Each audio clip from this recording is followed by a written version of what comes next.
Welcome to another edition of the Eternal Journey. I'm the Resolves, and this is Elysian Beatdown. So we get to try a couple of new cards in here, and I'm pretty excited to try out the Daraka Queensguard, just as I think this could be something we're really looking for, as this is another huge body that does have Overwhelm, and although we won't be using the text about Island, we'll definitely be using the Summon Ice Sprite effect, as when you do play Daraka, you get to stun an enemy unit, and if you are able to just stun whatever their biggest unit is, you'll probably be able to get in there for pretty close to lethal with the rest of your huge team here. Also, with Daraka having Overwhelm, it sort of plays into a bit of a strategy you've already got here, which is just have huge Overwhelmers like the Worldbearer Behemoth and the Cirso, and that all works very well with the Xenan Obelisk. And speaking of Overwhelm, here's a little way to get some value out of that with the Equivocate. And Equivocate is a new card. I'm not sure how I feel about it yet, but what this does is at fast speed, you get to put an enemy unit, well, put a unit into its owner's hand, then transform it into a random unit with the same cost. So this can do some pretty cool tricks with the Cirso, as if your opponent triple blocks Cirso to put 3 pigs in front, you're able to bounce one of the pigs back to your opponent's hand. They're still going to take some trample damage, but it gets transformed into some random unit, and it's just out of the way. As well as just if your opponent blocks like the Worldbearer Behemoth or the Daraka with like an equal power body and they're just expecting a trade, then nope, it's back in the hand and you're able to just get in there for full damage. So later in the game this can act like a burn spell. And as we are a beatdown deck, this is a little bit why I've selected Backlash over perhaps Unseal, which does have some other applications which are a little bit better. I've also got a one-off Twilight Hunt in it, and we do have a very minor dragon sub-theme, but most of our dragons are quite expensive. But I did want the Twilight Hunt so that on 6 power we're able to Twilight Hunt a freshly played Behemoth and get full value there. Although for the most part I did just want the Xenan Initiation, as that's what's really able to make our Dawnwalkers really threatening. We're pretty heavy at 4 here, as we do have the full playset of Champions of Wisdom, as well as the Sandstorm Titans and a couple of Obelisks in there just in case the game goes late. But we also do have the traditional Elysian win condition of the Crystallize, which is usually you're just going to both try and build up some sort of board stall, and then eventually you're just going to cast Crystallize and just end the game on that turn, or at least buy yourself a little bit of time in some other matchups. So the Crystallize is actually like a one-sided board wipe against some fire-based aggro decks, so you are able to kill all of their 2/1s and sort of keep out of the action. A bunch of the other units like a Champion of Chaos is a bit of a problem for you to deal with. We've got a lot of nice interaction here in the killer effects as well as the Permafrost and the Backlash, and we also get to ramp out our fight is a little bit ahead of schedule with the Initiative Sands, although Initiative Sands is not exactly the best combo with Champion of Wisdom, as you do really want to have at least one of her sides turned on. We're playing a couple of Friendly List as well as in the early game, as we are able to ultimate this from as early as turn 3, as we do have the False Prince, and after that it's also quite easy as a powered up champion, or even just Sandstorm and Cirso onwards are just all able to trigger the Friendly List and just help you dig deeper into your deck. We don't have any particular combos with the Worldbearer Behemoth, although it is a dinosaur of Twilight Hunt as previously mentioned, but it does do something a little bit exciting with the Xenan Obelisk, and that is that the Worldbearer Behemoth is going to dig a power out of your deck and put it into play. So the Worldbearer Behemoth attack trigger can become very much like a combat trick where out of nowhere all your units are going to get an additional +1/+1, and often when you're attacking with a Worldbearer Behemoth with +2/+2, then that's enough to put your opponent under an immense amount of pressure and just have to trade off the entire board just to be able to survive the turn. Also in the enviable position of still being able to play Amber Monument, and although this does transmute, because we've got Worldbearer Behemoth, we are still able to hit our 6s quite easily. And the Amber Monument as well is, I believe, also a dinosaur, as well as being able to bring us back our Dawnwalker and trigger the Friendly Wisp. So the power base is pretty basic. We've got a couple of Amber Waystones here just because it gives our power a little bit of something to do, and in some matchups the 2 life can mean quite a lot.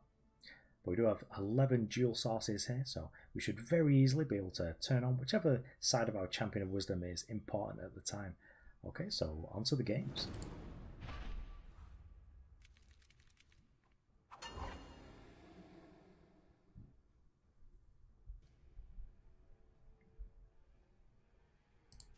Okay, so the sound actually looks alright. We do get to play the False Prince on the play, which is quite a lot of pressure.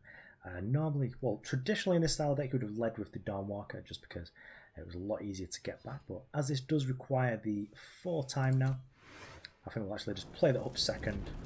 And I think with the Crest of Wisdom, we're just going to be looking for a power because our hand's got... Okay, so Worldbearer Behemoth changes everything. It could very well just die without ever getting to play it, but it will really help us to get to this Predatory Carnosaur as soon as you're able to attack with it. So, welcome our opponent and get on with the game.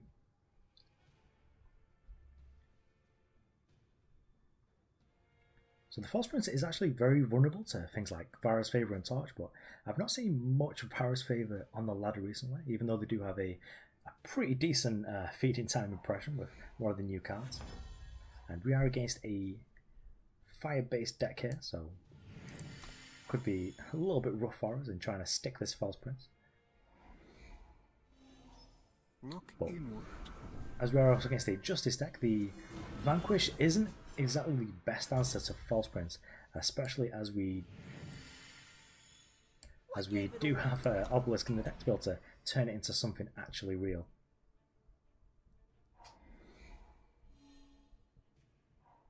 Draw, mister.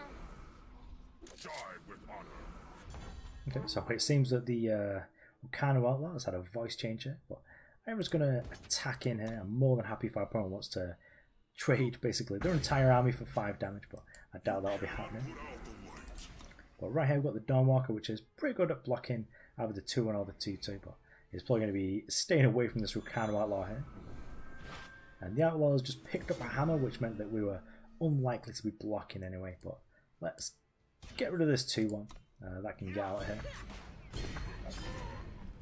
I really do need to find a power here. And Friendly Wisp isn't quite it, but if we are able to stick another turn and find a power, then this will really help us to find any additional power that we actually need. And Sandstorm should actually do a pretty good job of stabilising against this board. Although we are just about to take 1,000,000, or well 10. I'm not ready to chuck the Friendly Wisp under the bin, but if we do draw an undepleted power here, then we will be throwing this Sandstorm side down and then be more than happy for the Friendly Wisp to just bite it. But for now we missed on power, so I suppose we're just chucking this away just as a game 5. And then I'm just going to try and trade off with some units here.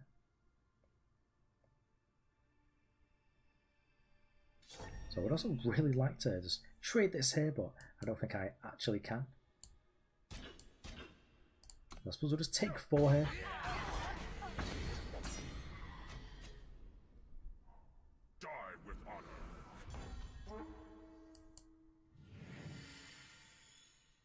I suppose we're just playing the Worldbearer Behemoth out here, with the intention of just taking 2 damage, but we could very well just be dead here if our opponent does have a Vanquish.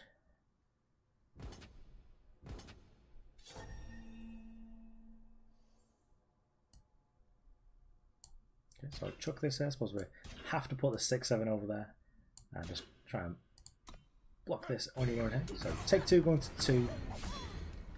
But our opponent loses pretty much all their board apart from just 1 lethal attacker here. I suppose we'll have a little dig, see what we can find with the Crest of Wisdom. And a 6 power is probably fine because it lets us get this Predatory Carnosaur in here. But I think for now I'm not sure how safe it is to actually attack here. But we'll just attack for 5 here, just keep the 6-7 back. We don't straight in, but we do need to try and kill our opponent at some point in the future.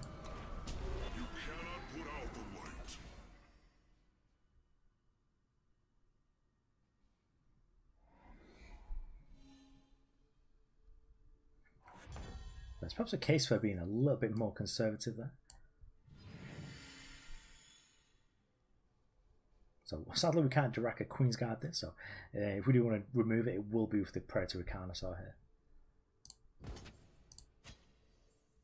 But we don't get to quite go off with the Xenan Obelisk yet.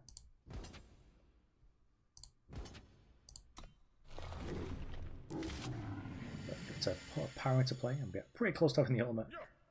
Our opponent's going to take a bunch here. And actually, if we play these Xenan Obelisk out, then we could have perhaps just won this turn. which is pretty nonsense of us to not notice, but hopefully we're just able to fade this turn and kill the 2-2.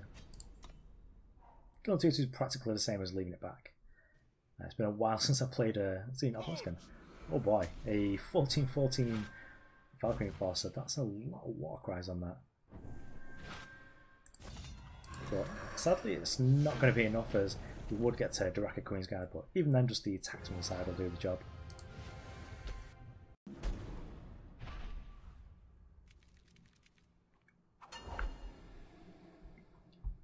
Okay, so this is actually pretty nice on the draw, but we do have a little bit of ramp here, and if we're able to find a basic power, then these seats will come into play undepleted. So I think this is an easy keep here. And if I find an undepleted power, then we are able to just play the Dawnwalker onto, or even this False Prince. Time quickens.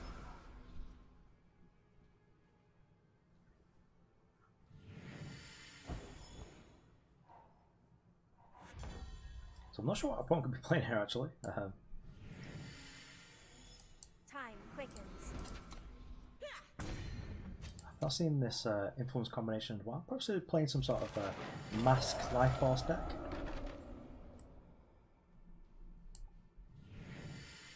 I suppose we'll just yeah, we don't really want to get. We can get ironed here, which would be pretty terrible for us, and I prefer that not to happen. So I think I'm just gonna start off with the Champion of Wisdom, just so that we don't get annihilated here.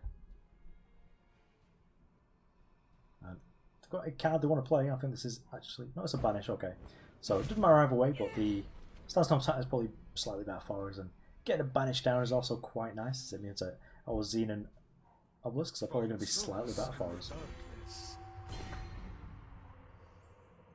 Okay, so we get to pull out the Friendly Wisp, and then fire off the False Prince, which is pretty nice because I get to draw two.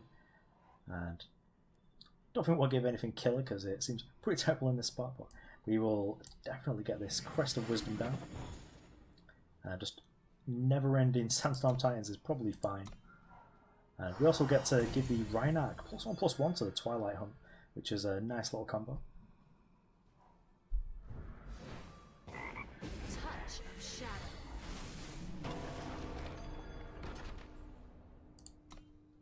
Yep, this is fine.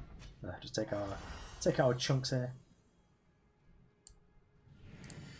Just attacking for one here. I'm pretty convinced our opponent does have an iron because they were playing with cards in the hand when they had a spot to play on. And I think they're just trying to either they're really good at bluffing us and they're stopping us for getting in for this damage here, or they've actually just got it. And I was also really like to Twilight Hunt on the Dawnwalker here. Well, I suppose we'll just do it here. We're going to get absolutely blown out by a Annihilate here, but we also are a little bit stronger against a banish because the Rhynarch does cost 5, and also if they flashed in an iron then it wouldn't actually be excellent for them. But now they've had a couple of opportunities to throw it in, even though it wouldn't have been excellent. I'm quite convinced that they've actually not got it now. So we'll just be getting in there with the team next. On your feet, Wanderer!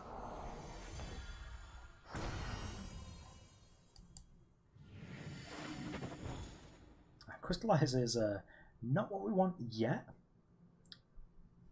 but our opponent is probably able to mount a... This is going to be a good win condition. Perhaps not now, but in like 2 turns time. So for now, I think we're just going to try and fire up the board with as much gubbins as we can. Though we do need to be sort of cautious about a harsh relic, because our opponent is playing Justice. They're also playing things that sort of like to be on the board, like the Lunar Magus. So I think given that, we'll just chuck out the Sandstorm Titan and the Dawnwalker.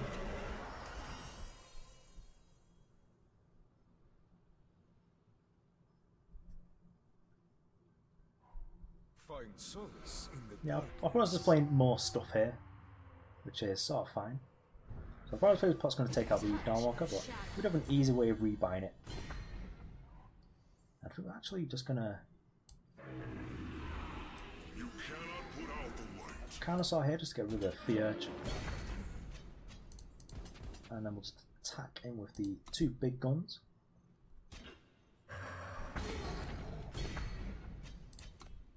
Let's wait. Our opponent probably wants to harsh wheel now because we do have like lethal in play.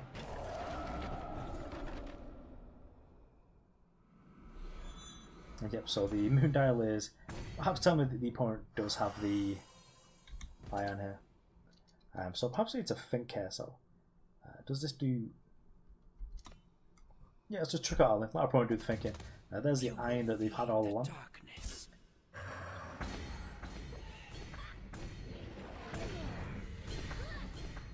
And we had exact 6 because we attacked for everything. So just 8 space is better than actually thinking. Okay, so I was a little bit hasty in not pressing the recording button. I'm still getting used to doing the new method of video recording here, where I'm just doing them in segments to upload them in a playlist.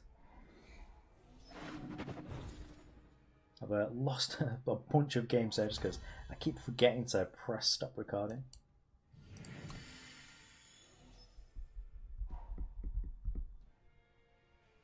So our opponent here is on the removal pile style deck. For Stonepower Alchemist. These sort of overtuned cards like this look very like official, like when they're faced against our sort of false prince nonsense cards from set 1. Well, this is just like some numbers and some rules text. And the white poster here is absolute beating. As our opponent gets to torch our 5/5 as well as drawing 2 cards.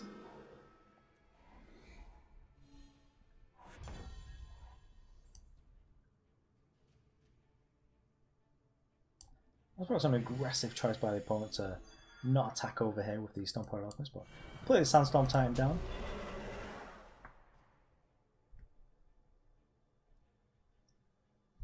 I would imagine that we're going to be getting some sort of vanquish here, but Annihilate does the job.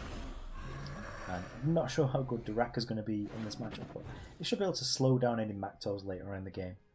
As well as we do have the Permafrost here to be able to keep him in check for now.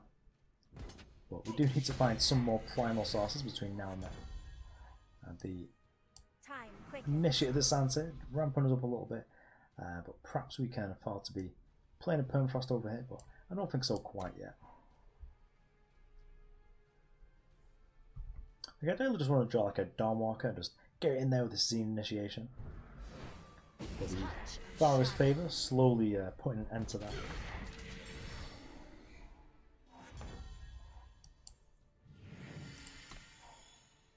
Now we do have 4 and 2, so if we do find any Dawnwalkers, then we'll be able to rebuy them with any 5 power or greater unit, as well as just being the one primal source away from being able to play the Daraka. But for now, just get this false prince in there, and hopefully we'll either get to start beating down or just threaten our opponent a little bit. Soulfire Drake bites a bit here. I suppose we'll just chunk in for 5 here. And I'll just chuck a Permafrost on there. And straight off the top comes the Stonepower Alchemist.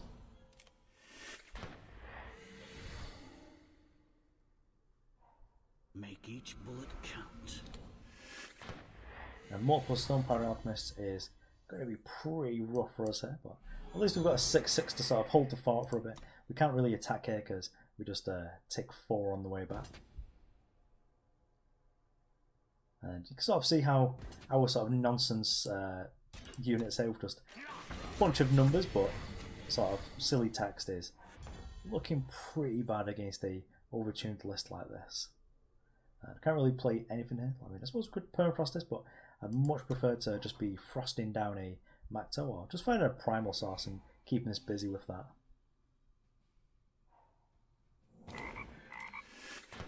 And Slay turns into a frog right before our unit gets slain. And yeah, that'll do it. So give them the old GG's and then we'll move on to the next game.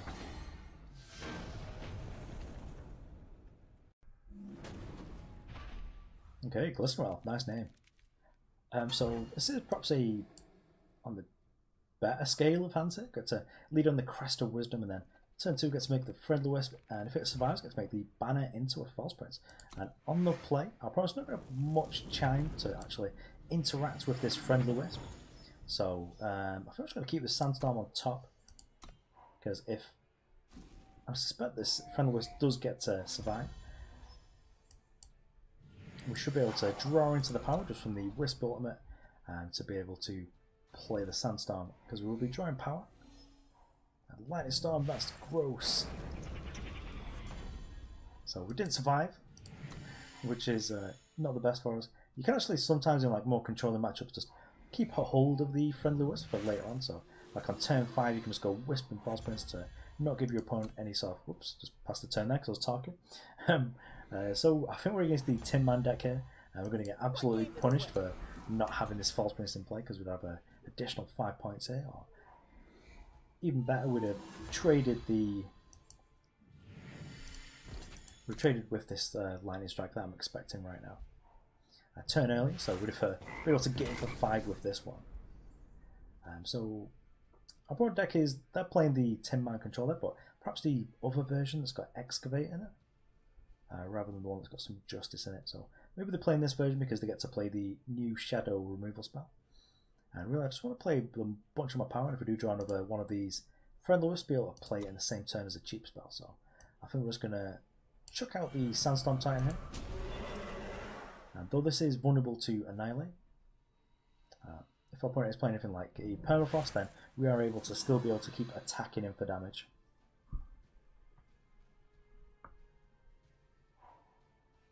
Also, because we've got the Twilight Hunt, if we get to the point of the game where our opponent does play a last word, then we're at least... Yep, so this is exactly why they are not playing Justice in their card in their deck anymore, and it's because of In Cold Blood.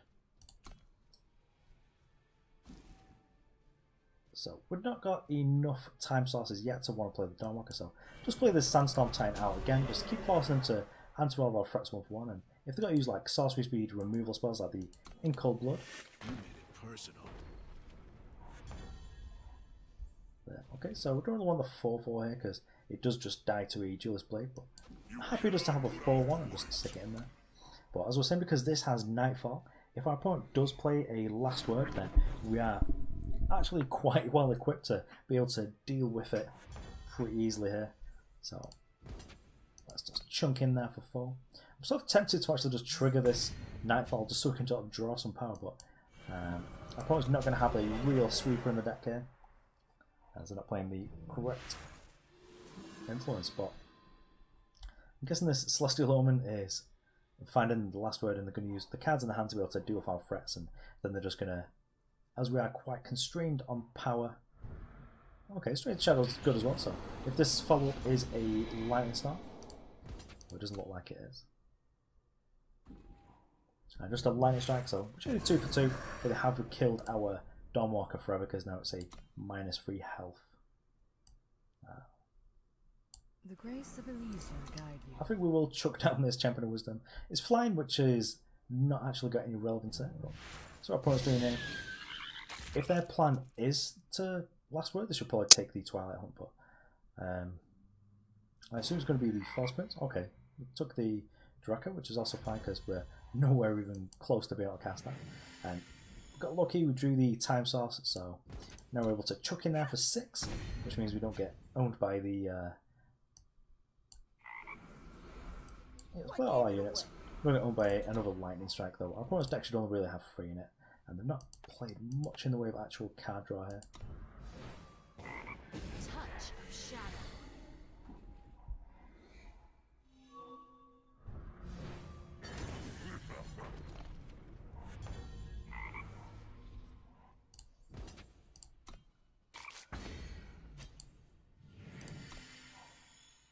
I think I just need to be really patient with this right now. Lightning Storm does a pretty good job here. We'll get to refill instantly with the Champion of Wisdom. I've probably played a lot of expensive removal with like Feeding Time, Rain of Frogs, and the In Cold Blood. So is this like, okay, double Hailstorm? Yeah, I'm more than happy for that. What gave it away? Just keep playing, let's keep peeling threats off the top, and we could actually be in okay shape here. We do have 2 cards that are never going to do anything, and a card that's only actually going to do something as a deal 1 damage spell. The grace of Elysian guide But we've got 11 power in play, so our opponent does need 2 of these to pretty much be removal spells. Although they do have a Wisp of the Elders, though. Their only constraint now is going to be power. So it's a facing judgment.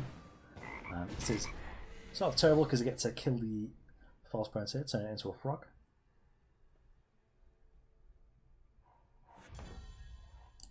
But we do get to chunk in for 6. As far as I know, in the combination that our opponent's got left, we don't have anything to worry about with them being able to deal with both of these in just a 1 spell. So we have to use at least 2 spells here, so we've had to use Devastating Setback and the Straight into Shadow.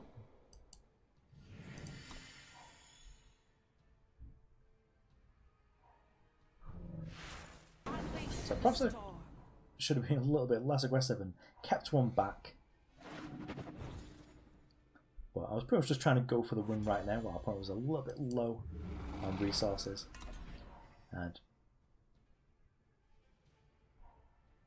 we have the potential to be able to... Okay, so the Twilight Hunt was actually worth 2 points of damage here because it would have turned the Rhynark into a 2-2. But I think the win condition might not actually be. It's Frog on top, we'll keep it just because it's free. Yeah, so perhaps we should have actually utilised this Twilight Hunt to turn the Nightfall just to sort of churn us through our deck a little bit more.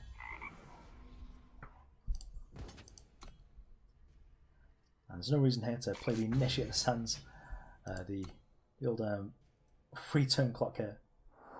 What's our opponent getting with the Equivocate here?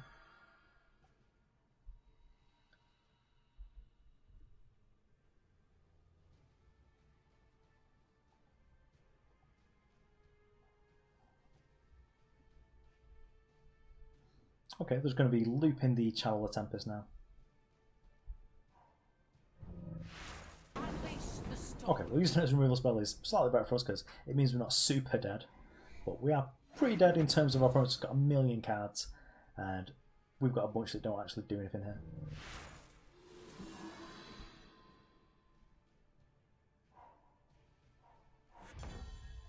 And Rats, do another power here.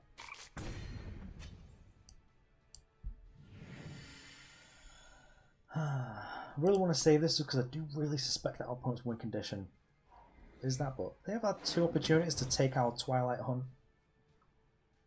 and they've just not, but maybe they've just not seen that that's what I can do, or they're trying to keep me off having a unit at the same time. But we do have the sort of surprise factor with the Initiate the Sands and the Twilight Hunt. And sitting there just like killing our opponent over 6 turns is not where I want to be. I don't have to go over 3, so I'll commit another 1. But we really do need to be finding some sort of our bigger threats here, or at the very least an Obelisk, just to turn these into real threats that mean that they have to use an actual Hailstorm rather than just a Lightning Storm here. But I'm sort of in a happy position here. If my opponent's using Banish to kill one of our 1/1s to buy himself a little bit of time, that's okay with me.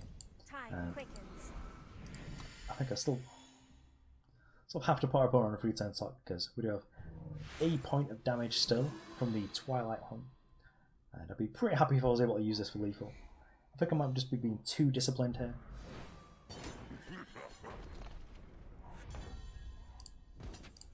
And this Behemoth will do the trick. And the opponent's got exactly 1 turn to answer it. And this is pretty much what we were looking for.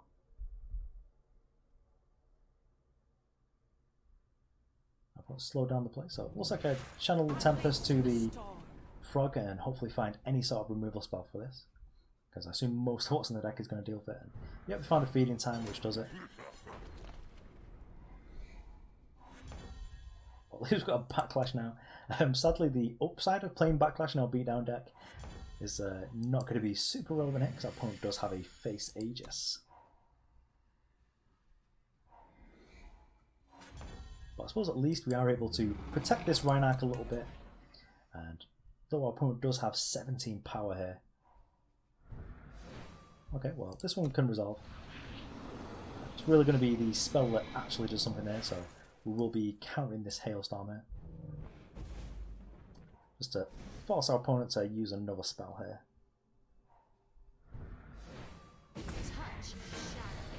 We finally got there.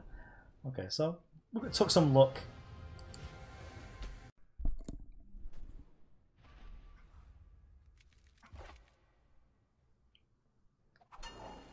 Okay, nice of Cirso to finally show up, but it's an easy redraw here. Just with a 1 power hand. And I'm not sure how I feel about this one. Depending on what we're against here, we could actually just get away with playing the friendly Wisp nice and early. And the Monument's actually pretty good. They've fallen out of favour a little bit because the Waystones are a lot more free. So I think we're just going to play out the Amber Monument and just go for a turn 3 Friendly Wisp and a turn 4 Titan. But our opponent could just very well be... Yeah, our opponent's Life Force, so they've definitely just got... They definitely just have Virus Favor in the deck, so I'd rather use the Dawnwalker here as a actual blocker, and perhaps use the Friendly Wisp in a more expensive turn. So our opponent does get to start making a big Cult Aspirant, but for now they don't really get to attack.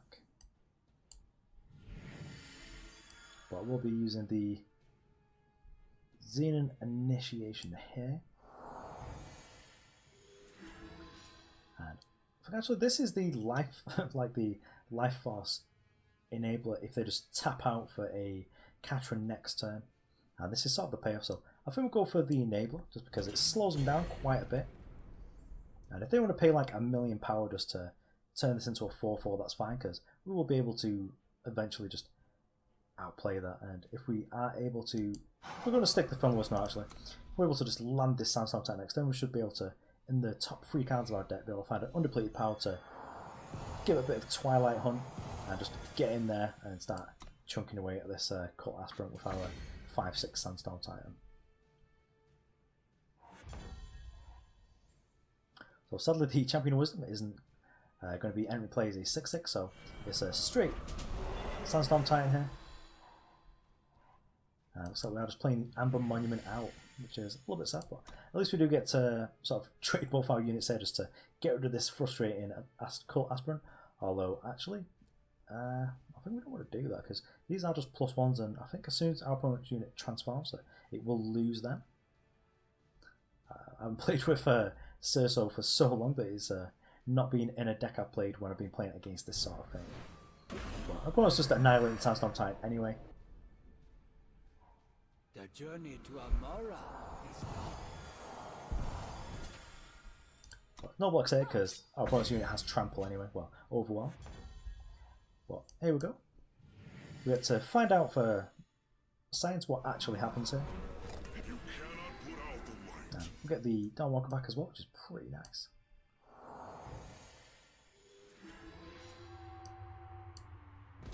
What happens here? Does it turn into a 2/2 with the bonuses? No, it doesn't. Okay, so that's excellent. So we'll just attack him for 1 then.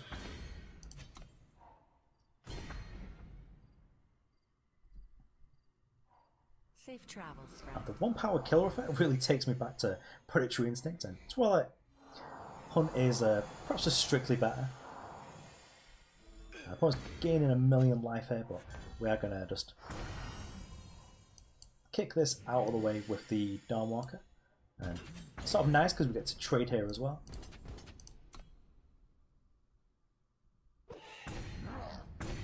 And trading is great with Dawnwalker because it just means you are able to put it back into play. So we're going to keep Predatory Carnosaur here just as like a removal spell. And that was enough for the opponent. Our board was just starting to spiral out of control. Okay, so that was Elysian Beatdown, and I think I'm actually totally sold on Twilight Hunt now. Maybe that's just because of the last game, but this really brought me back to the old days where you were able to just play Predatory Instinct and give something killer for 1 power, and that was just really powerful as you were able to really slot it in, just like putting on a Dawnwalker on 4, or just a Sandstorm Titan on 5, or just be able to split, just be able to fit it in there with playing other stuff at the same time. It's also got a little bit more synergy now because we do have some dinosaurs in the deck. Just looking at Behemoth giving Carnosaur Killer again, and also the Amber Monument. And the Amber Monument was actually pretty excellent, apart from when it was just a depleted power getting in the way of our curve. But overall, I like the deck. It's pretty easy to craft because the only legendary really is the actual Cirso the Great Glutton and the Worldbearer Behemoth. And the Behemoth's not even completely necessary. There are a couple of other different kind of 5-cost units that you could be playing in this slot. Or you could even go up to 6 and play the Thunderstrike Dragon. Sadly, we didn't really get to see the Equivocate in play, and that was something I was really looking forward to. But I think we can pretty much see how effective it'd be as when we're able to be ahead on the board and just put our opponent back a turn. This is basically Time Walk with an added couple of damage from the False Prince and the Champion of Wisdom. Champion of Wisdom is definitely an underrated card, but in the late game, this is basically a dragon. This is just going to be a 6/6 flyer right off the top for 4. And that's what I like out of my champions, just really efficient units. It's also a little bit more boring than some of the others, like the Champion of Order or just Champion of Chaos even. But this still gets in there and tussles, and in the late game it's going to trigger your Friendly Wasps and it's going to bring back those Dawnwalkers. And for the most part, we didn't really feel the effect of Dawnwalker being nerfed recently with the needing quad time to be able to bring them back. But Dawnwalker is still as great as ever, especially with killer effects. Anyway, I've enjoyed this deck and I'd probably recommend it even if we didn't get to see the Daraka Queensguard in action here. Okay, so I've been That Resolves, and this was Elysian Beatdown.